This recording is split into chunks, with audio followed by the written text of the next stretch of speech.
apakah itu 2 rakaat ataupun 1 rakaat, tetap disunatkan untuk membaca surat.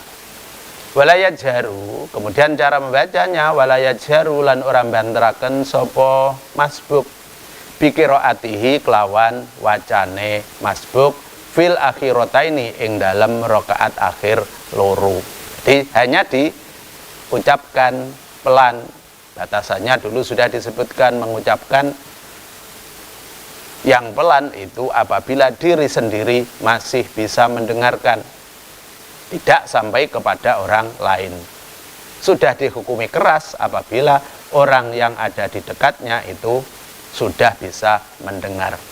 Walau atrokahu, lamun nemu sapa masbuk ing imam fi saniyati subhi ing dalam rakaat kaping pindhone salat subuh.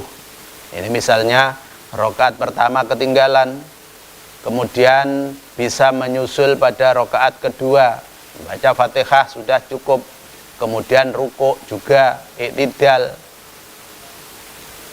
juga diikuti. Awil idi utawa salat id, yang mana salat id itu takbirnya tidak sama, berarti rakaat pertama ketinggalan yang 7 takbiran, yang ditemukan pada saat rakaat kedua 5 takbiran. Konata, kalau dalam keadaan demikian yang ditemukan, konata mongko donga kunut sapa masbuk ma'ahu sartani imam. Jadi yang pertama tadi, imam ruku iktidal membaca kunut karena kedudukannya sebagai makmum masbuk, maka dia pun juga demikian konata, walaupun itu rakaat yang pertama baginya.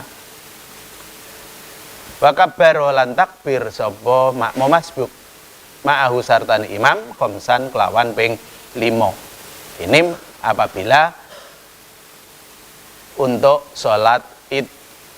Jadi ketinggalan 1 rakaat, imamnya sudah takbir 5 kali, makmumnya juga sama, tidak usah takbir 7 kali sendirian, tidak usah, karena saya tertinggal seharusnya rakaat pertama 7 kali, imamnya 5 kali tambah 2 kali, tidak perlu.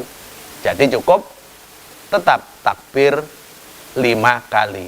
Kemudian untuk rakaat kedua, wakon hatalan donga kunut sapa masbuk fi saniyatihi ing dalam rakaat kaping pindhone masbuk. Jadi imamnya salam, kemudian makmumnya berdiri membaca Fatihah, rukuk, iktidal. Iktidal di sini juga tetap disunatkan membaca kunut. Jadi membaca kunutnya 2 kali. Yang pertama mengikuti imam pada saat rakaat pertama, dan yang kedua membaca sendiri karena tempatnya kunut adalah rakaat terakhir dari sholat subuh. Fi saniyatihi ing dalam rakaat kaping pindhone masbuk. Kalau sholat id setelah imamnya salam, makmumnya juga tetap sama berdiri.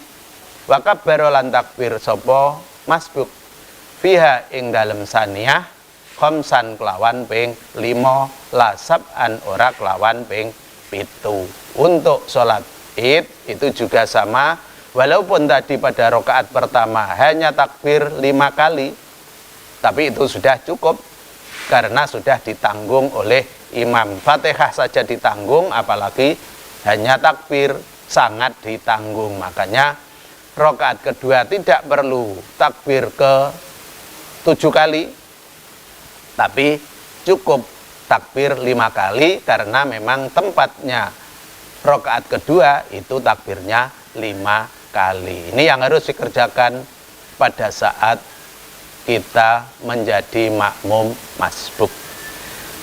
Babu kaifiyati sholatil musafiri, utawi kikubab mertelaaken carane sholate wong kang lelungan. Jadi cara jamaah sudah selesai, kemudian di sini pembahasannya cara sholat bagi musafir. Karena musafir mendapat keringanan dalam hal mengerjakan sholat, tetap harus mengerjakan, tapi ada keringanan. Kosron kelawan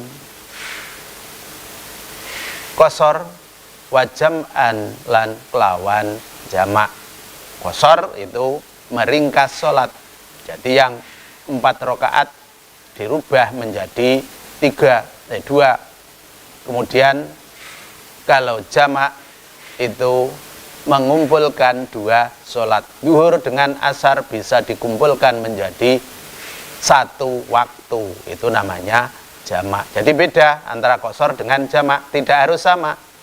Seandainya kita mau menjamak tanpa qashar boleh.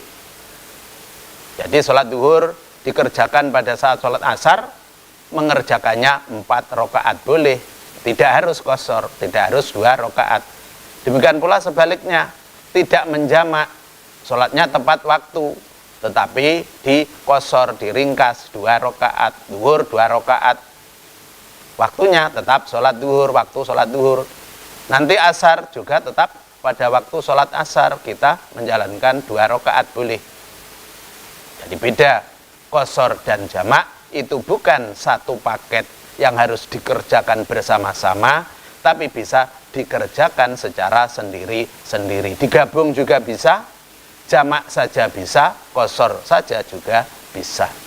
Wayat ba'uhu lan anut ing jamak bisafar apa jamul mukimi jamake wong kang mukim bil matori sebab udan. Kemudian ini juga diikutkan seperti jamaknya orang yang bepergian apabila jamak sholatnya disebabkan karena hujan. Apa boleh? Boleh.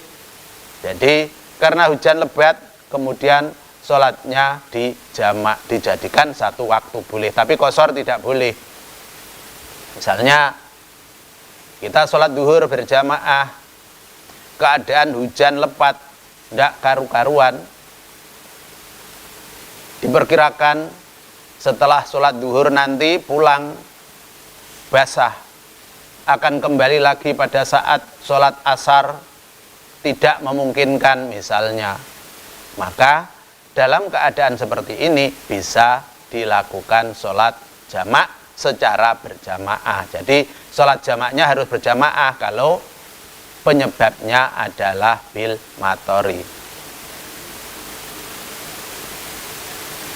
Wayat ba'uhu lan manut ing jamul qasri apa jamul mukimi jamake wong kang mukim bil matori sebab udan.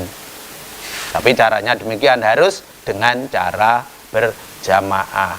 Sholat zuhur dan sholat asar selesai dijamak, kemudian pulang.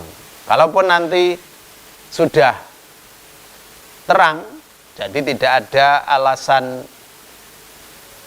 sulit untuk pergi ke masjid, tapi karena sudah dilakukan sholat jamak, maka sholat asarnya juga sudah tidak perlu dikerjakan lagi. Ya juzu wenang lil musafiri kedue wong kang lelungan safaron kelawan lunga tawilan kang adoh apa safar mubahan tur kang mubah apa safar yakni ngarepaken sapa musannaf jaizan ing safar kang wenang wa ing kuriha senajan den sengiti apa safar kasafaril wahidi kaya dene lungane wong kang ijen awil isnaini utawa wong loro apa qasru dhuhri ngosor salat duhur, ngringkes salat duhur, wal asri lan salat asar, wal isai lan salat isya rakaataini kelawan 2 rakaat. Ini yang diperbolehkan qashar juga termasuk jamak. Bagi orang yang bepergian dengan syarat perginya itu adalah bepergian yang jauh, misalnya kalau dari sini, dari Tulungagung sampai ke Surabaya misalnya, itu sudah termasuk safar yang tawil, dan disyaratkan pula bepergiannya adalah bepergian yang mubah, minimal mubah. Syukur-syukur kalau bepergiannya karena sunat ataupun bepergian karena wajib. Bagi orang yang demikian ini diperbolehkan mengqashar sholat. Jadi persyaratannya adalah perjalanan yang jauh dan perjalanan yang mubah. Apa ada yang tidak mubah? Ada. Yang haram ada. Makanya pergi itu juga macam